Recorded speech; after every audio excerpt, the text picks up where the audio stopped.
Don't forget to subscribe and leave a comment on this video saying I subscribed. Let's get into it.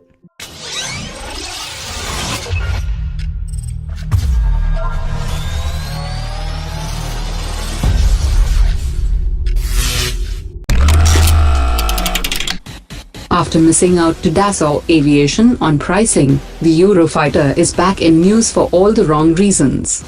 According to a senior TV journalist, certain sales directors of a German company had met 5 senior politicians of 2 different parties to raise the Rafale issue in India and malign the image of the current government.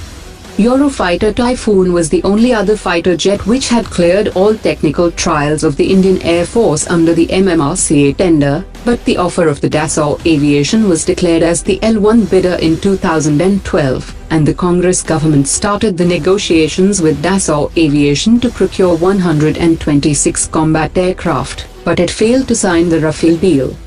After losing out to Dassault Aviation, Eurofighter Consortium had offered better pricing of its Typhoon, which worked out to be cheaper than the Rafale aircraft, but the Congress government refused to procure them, since it could have been seen as deviating from the tender process, which doesn't allow revised pricing by the losing parties.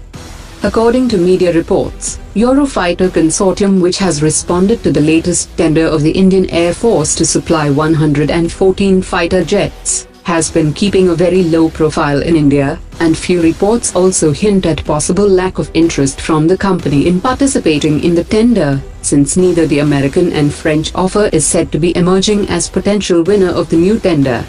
The production of the Eurofighter Typhoon would have ended this year, if it had not been for Italy's success in securing an important order for 28 aircraft for Kuwait, and because of this order, the series production of the Eurofighter Typhoon will last until 2023. According to media reports, even after several requests from the Defence Ministry and Indian Air Force, Hindustan Aeronautics is yet to speed up the production of the Tejas aircraft. Hindustan Aeronautics has flight tested and handed over only 1 Tejas aircraft in the first 6 months of this financial year, and yet it continues to promise to deliver 12 more Tejas aircraft by end of this fiscal year, which is hardly believed by the Indian Air Force and the Defence Ministry. The Indian Air Force is likely to take control over the Tejas Mark 1A project very soon, as HAL's promise of the first flight of the Tejas Mark 1A aircraft by 2019 is also fading. The Tejas program requires the participation of private defense sector taking over its production, even though no private defense company has ever assembled a fighter jet, to save the program from falling out due to the incapacity of Hindustan Aeronautics. Ahead of the bilateral summit between Prime Minister Modi and the Russian President Vladimir Putin, discussions are still underway between the two sides to conclude the final deal for 200 Camaflight utility helicopters, as there are still some procedures to be completed before it can be signed. Under the $1 billion deal, 60 helicopters will be imported from Russia, and 140 helicopters will be built by Hindustan Aeronautics Limited with technology transfer.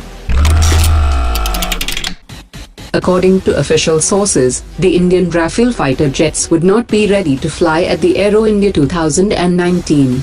The Deputy Chief of Air Staff has said that the Indian Rafale will not be ready by February, and Dassault Aviation may send another Rafale aircraft at the Aero India 2019.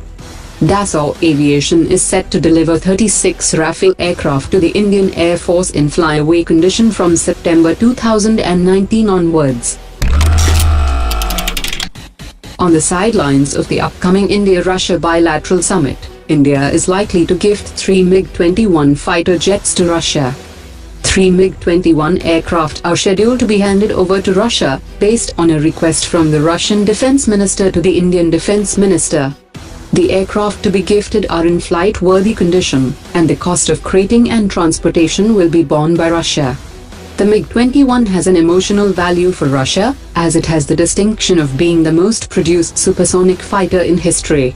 This will be a major symbolic gesture to showcase the all-weather friendship and deep strategic partnership between India and Russia, which has been put to test in recent times due to the changing geopolitical conditions.